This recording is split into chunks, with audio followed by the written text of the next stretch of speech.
All right, so Warcraft. We're gonna do a Q&A. Thank you so much for coming. Want to move up? A little bit. Yeah, you need to move up. Okay, yeah. Is that better? Love you, Paula. Oh, Yes. sweet. Thank you.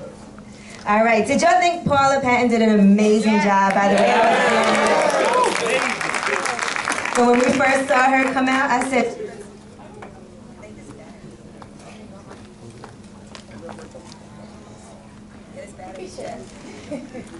I get to. Can you guys hear me? Yeah. This mic? I feel like I could just talk loud, but.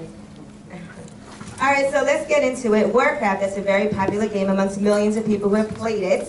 So what was it about this role that made you say, I must play the role? Yeah, I see that. Well, first of all, hi everybody. Hey. Thank you so much for coming. What up? This is awesome. It's really, it's always good to see people. Corona was, what wasn't there like about it? You know, she, for an actress, for me, the chance of getting to begin the movie as the slave of Gul'dan and where Corona ends, you know, this transformation that Corona gets to have, this sort of evolution of her, it was an incredible thing to take on. It was, so I welcomed it. It was a really funny thing, to be honest with you. I read the script and I loved the role, and then I met with Duncan Jones, our director, who did a magnificent job. And in the room, which rarely happens, he's like, I want to do this with you. And I'm like, I want to do this with you. This sounds amazing. And then I was walking away. I'm like, that job, yeah, this is awesome. So excited. And then I got in my car and I'm like, oh my God, I was like, what have I done? Because I was so scared of taking on half orc, half human, green, and a character that people knew. I'd never played a character that people knew before and was beloved by some. So it was scary, you know. But the thing is that playing this role, it changed my life. It truly did. All the challenges in playing Corona, the physical stuff, the mental stuff, all of it, it also changed me. So it was something that scared me, and I think that the things that scare you are the things that you're meant to do. Because you know how it is, like, when you're doing it, you feel pain and suffering, and everybody goes, you'll be happy about it after. And you're like, oh God, I don't want to hear it. And then, of course, afterwards, you're like, thank you so much, because it makes you grow. This is a really special role for me, special time in my life. All right, my next question I was going to ask is, what did you do to prepare for this? Because obviously when you came out, how amazing was her, like, listen, it's time to go to the gym, it's summertime. We saw Paula Patton when she first came out, she looked amazing, but you also did all your own stunts. Yeah. So what did you have to do to prepare for that? Well, first it was just the way that they wanted Corona to look. They wanted her to look like she could be half orc. And so the director, Duncan, wanted me to look yoked, you know, and I had to go to the gym, and a lot. So it was 2.5 hours a day, 6 days a week, just all kinds of protein shake, just steaks for breakfast, lunch, and dinner. It was painful. You have to go through a moment where you just look like a man, just full stop. It's just like really weird. You're kind of fat, but you're not. Like, it's just like, and everybody just, trust me, you'll get through this. You're like, are you sure? The movie's we're starting in a month. But you keep going through it. Anyways, it was very challenging. And then when I got to Vancouver and we started to really prep for the movie, it was about getting to do all my stunts. And I didn't do everything, but I got to do most of it. And I think that's the fun of playing a character like this. And also important is feeling like you could actually do those things. You know, I can't jump, obviously, as high as Corona. I wish I could just jump on a horse like that. But learning how to do the swords and the knives and boxing and riding a horse. I'd never ridden a horse before. It was an amazing experience. And through that, that's when I started to feel like, okay, I know who Corona is. I just feeling the strength of overcoming each challenge helped me feel more like a warrior that she is. And So it was good. And then so that helped the mental. And the mental is always one of those things that I think I'm too shy to share that bit. You know, there's the work that you do in your heart and your mind and soul to try to, for you to believe that you could play the character. It doesn't, you know, you probably stuff that you guys maybe would never notice, but it helps me get out of the door and on the set, because unlike any other movie before, I was scared to the very second I walked on the stage. I was. So, anyways. How did that feel the first time you actually saw the end product then?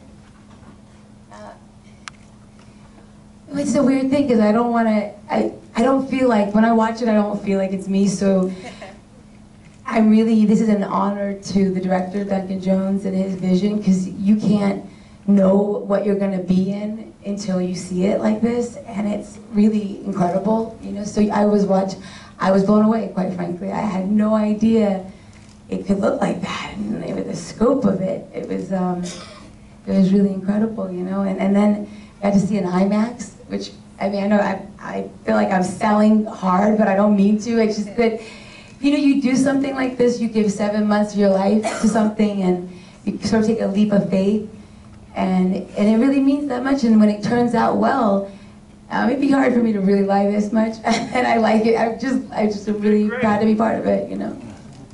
Thank you, appreciate that. So yeah, I really loved it. I was like, well done. Well done. Well done. Not to be known for the director. Now,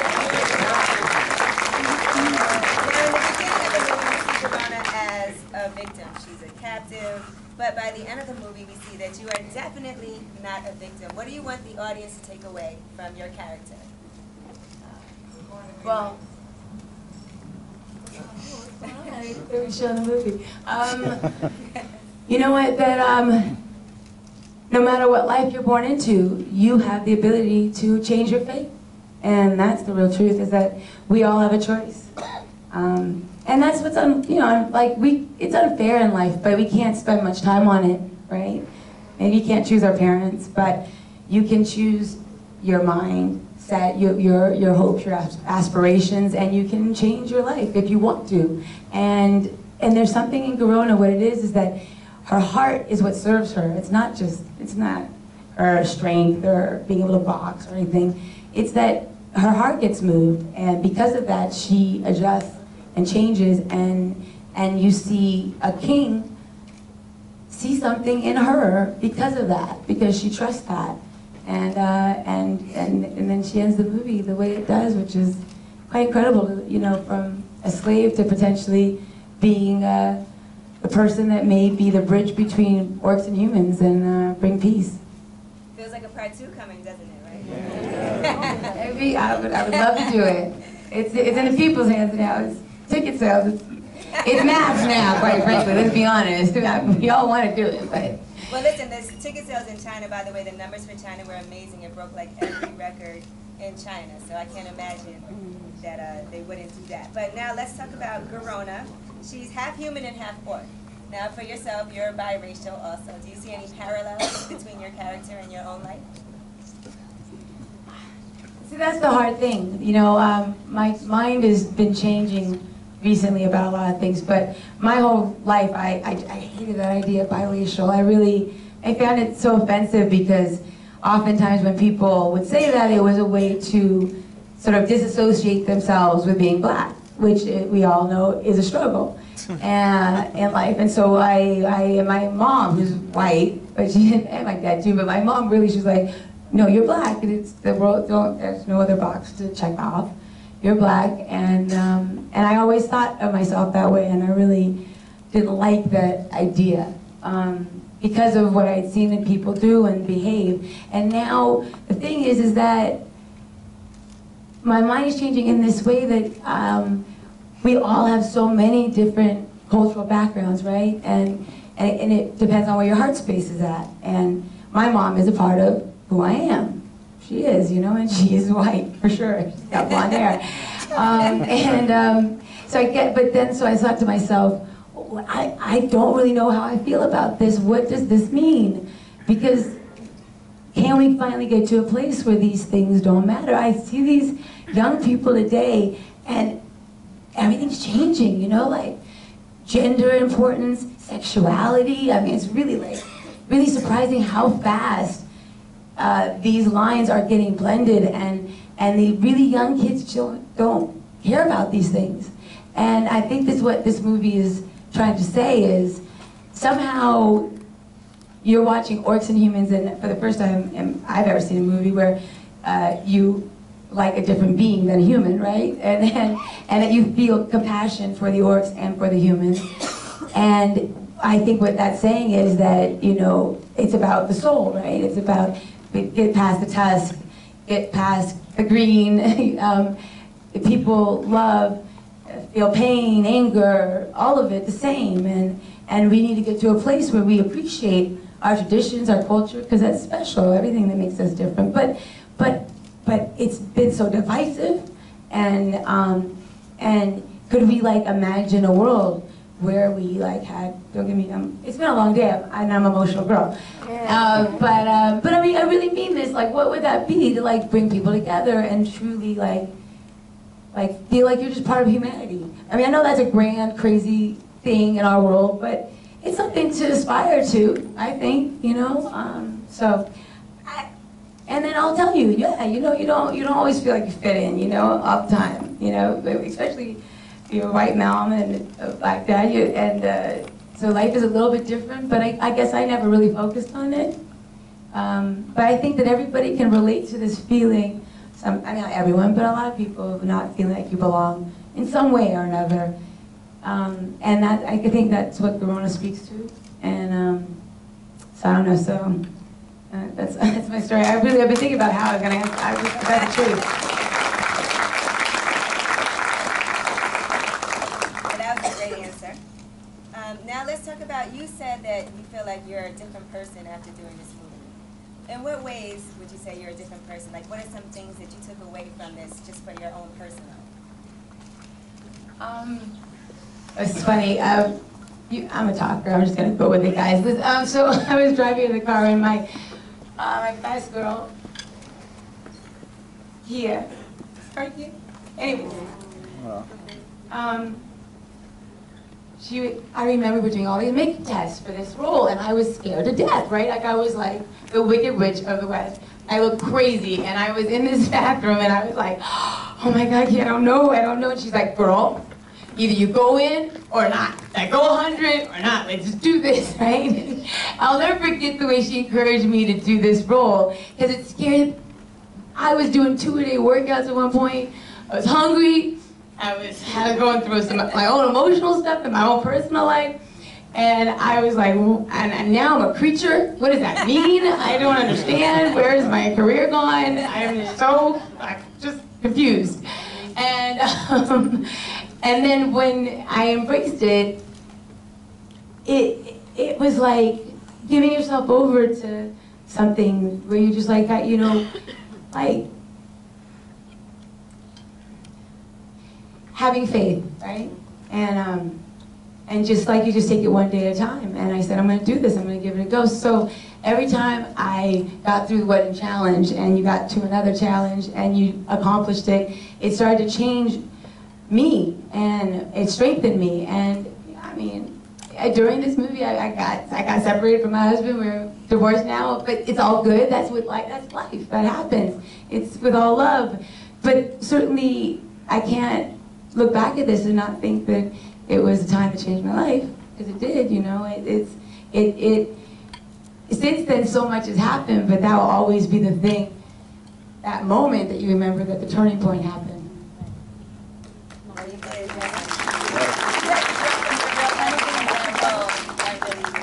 Phenomenal. And obviously, like, respect and honor were very important for the orcs. So let's talk about respect and honor for you in your real life. You know what? We were not. This is supposed to be a fun interview. It's my fault. No, I'm jet lagged. I'm emotional.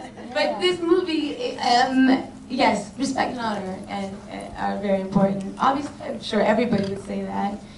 But I guess the question is, how much further do you want to bring that in your life to really respect and honor everyone? What does that mean? Like, you know, I I guess that's what I've been just dealing with a lot lately is like, just what is the truth, right? And you're told one thing your whole life, and then you can change your mind and be more loving, embrace more people, truly, you know, think outside the box, you know, open your heart.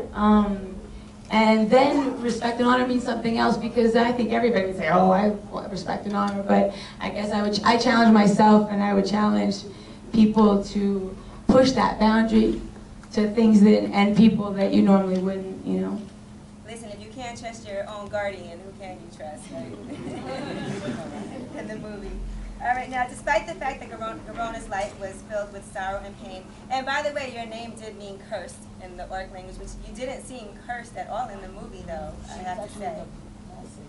Right, you seem very blessed. Every time there was something about to happen, it didn't happen. Right.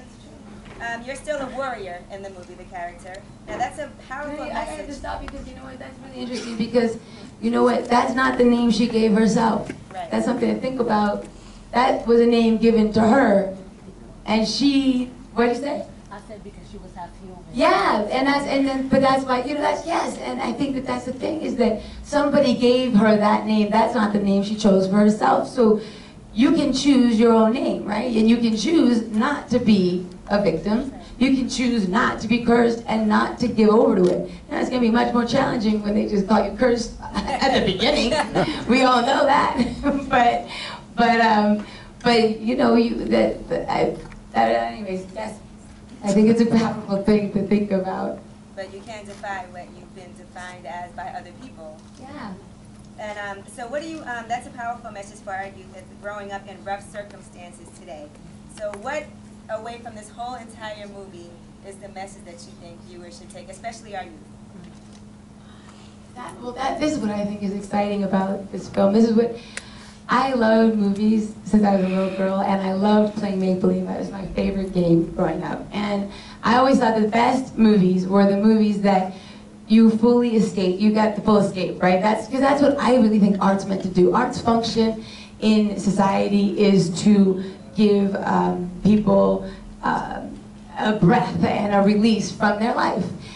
But if you can do that and somehow move somebody's heart, mind, and soul, then that's really something. And I think that this film is one that, especially with young people, because they won't really know what's happening, they'll have more compassion, which is I think the world needs, is to see that there are no boundaries, there's no borders, and you know when this movie ends, you don't think that war is a good thing. It's a fun ride. You want to see what's coming next.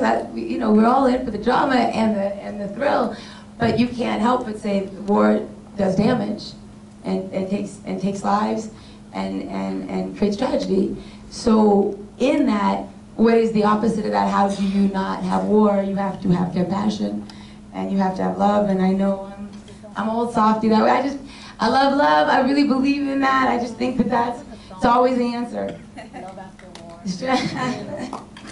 Well, right now I would like to open it up for some Q&A. You know, Paula's been traveling and she's been doing a lot, so I want to make sure you guys have an opportunity to ask some questions about the movie also. So if you have a question, yes, right here. You can say your name, stand up, speak loudly. Yeah, I'm trying. I'm a little sore myself. Hi, my name's Jose.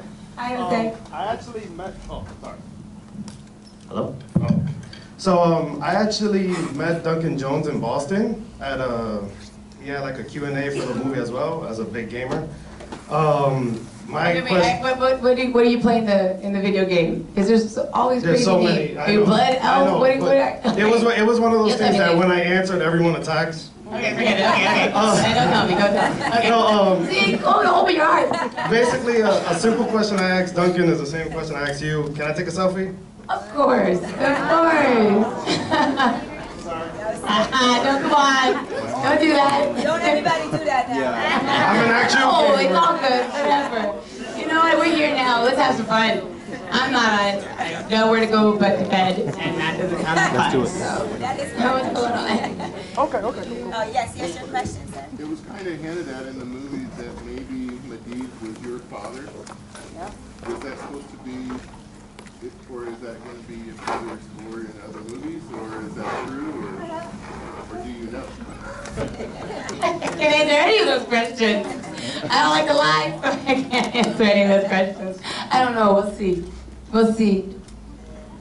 All right, right here. Sorry. Do you have any other projects coming up? I have a project out that's called The Do-Overs on Netflix, and that's just a fun, good, funny little movie with Adam Sandler and David Spade. So I had a really good time making that.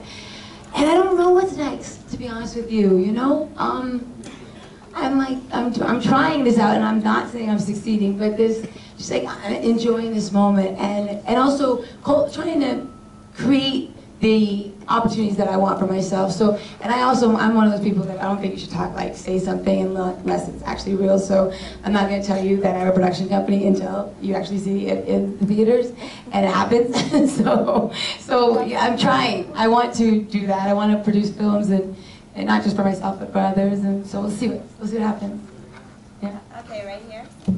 Yeah, one thing that I liked about this movie was the ending was tragic. Like, I wasn't really happy. How did you react to that when you read the script? Because that's something that kind of threw me. That it's like war and people die and it's sad. But wait, okay, but you still like the movie, I right? I like that. Yeah. No, I think that this movie, it's weird. It breaks some rules, right? In normal film, I know it's what captivated me, not quite frankly. It's also why it's Warcraft the beginning, and it's in this when you were given this kind of this task that our director Dr. Jones is given, and all this money, and then you're allowed to make something it's like slightly subversive, if you really think about it, if you want to break it down, college style, you know what I mean?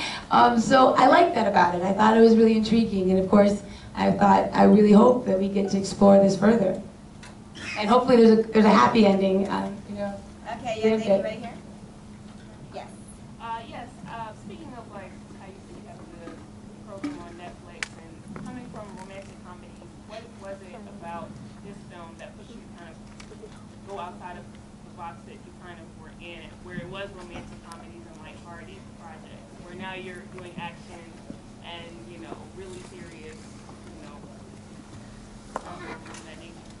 I mean, I don't know. I guess I didn't say I've done all them. I don't pick up a movie by the genre, I pick it by the material. Precious. That movie, it moved my soul when I read it. It made me cry, and that made me want to do it. Wanted to play that teacher, and I like romantic comedies. I think they're fun. I think they're a great escape in that way, and I know for me, I don't have a math or science to what I choose. And it's also what chooses me, quite frankly, also. So when those two things meet, it's a good thing, and that's what happened here. Okay, right here, sir, Nadine. How you doing? Just wanted to ask, I'm a gamer. I want to know what kind of video game research did you have to do, how much did you game, and also are you a gamer yourself? If so, what console? There we go. This is going to be very disappointing for you. I've never played a video game. I think I played Pac-Man with my brother way back when. I didn't even know what Warcraft was until I'm being honest. I read the script. That's what it was. And then Duncan Jones, he introduced me to the world. I have terrible hand-eye coordination. So I don't know what to tell you. I'm a disappointment. I'm sorry. I researched the character and how people who played the game felt about Corona, what they knew about her. But I don't play. But the great thing about this movie is even if you don't, it's still a great movie. Yeah. If you've never. I've never played the game, but I know about it. Okay, yeah, it's right there. I love you guys. What was your favorite scene to shoot? Okay. I can't choose favorites. I don't know. I can't answer that question because I could go on forever. We'll be here all night. Because I'd say, well, this, then that. So. What was your favorite scene? Probably the ending when she realized the regret of what she did. She did for a good cause. That pain expression on her face,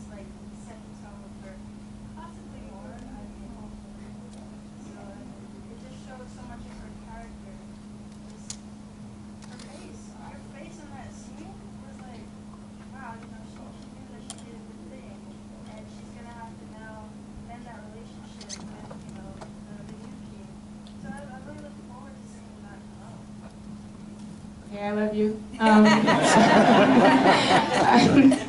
Thank you. Yeah, that's great. That makes me very happy. Up here, right here in front of her. Wait, no, wait. I'm sorry. You go. Okay, we're trying to get all of everything. What was it like working with Travis? It was really incredible, to be honest with you. We had a great time together.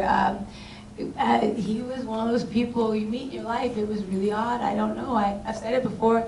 I felt like I'm clearly I got crystals and stuff, and I like astrology, so I believe in past life. So I definitely felt like I'd had a past life with him. We had some kind of soul connection, and it was really a pleasure to work with him. Yes, and the young lady right here. Hi. I wanted to know if your son saw the movie, and if he's gonna see it, do you think he'll be super stoked that mommy's a hero? So he hasn't seen it yet, but he came to set a lot, and he's, are you good work or bad work, mommy?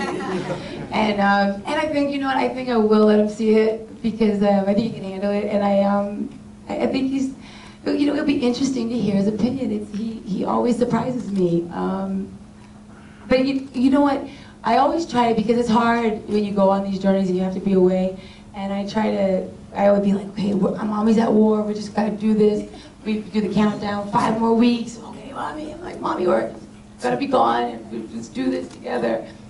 And so I try to include. So I hope he's happy for me and enjoys it in that way, because so he knows it's a journey we're on together.